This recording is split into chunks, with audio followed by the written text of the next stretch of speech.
Hi, I'm Maria Peagler, and today I'm going to show you how to make these flying geese units for the Christmas cabin table runner. And I'm going to show you how to do it so that you don't have any biased stretchy seams along here, and I'm also going to give you a tip that's not in the pattern. So let's take a look at those units and see how you do them. Here I've got the units of the flying geese. I've got the 3.5 by 6.5 rectangle, and I've also got the 3.5 inch aqua square. And notice I've got the line drawn diagonally down the center. That will be my stitching line when I put this on the cream rectangle. So here I'm lining these up for the sewing machine, and I'm going to stitch along this line and then press this up. Now you want to make sure that you have this going toward the center and not down here, or else you're going to have it incorrectly placed and you'll have an upside down tree. So once you've done that, what you've got here is half of your unit finished. Here I've stitched with dark thread so you can see this, and when you press this up, it comes almost all the way to the top of your flying geese unit, but not quite all the way.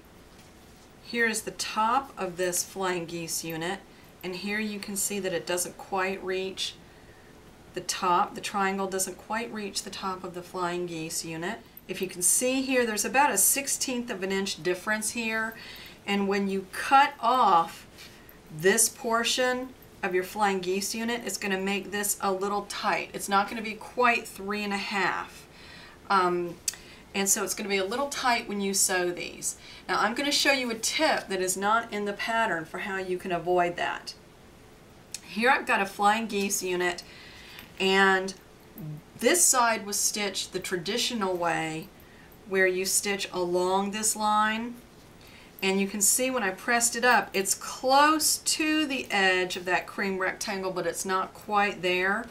On this particular side, on the opposite side, I stitched next to that line, just a hair's difference away, and then folded this up, and it came exactly to the edge of that flying geese unit. And you can see carefully that I stitched right next to the line, but not right on the line. Just that hair's bit of difference made a big difference when I went to press this up, because when I press it, it's exactly to the edge of that cream rectangle, whereas this one you can see has a little bit of room there, so you have to be careful with your stitching.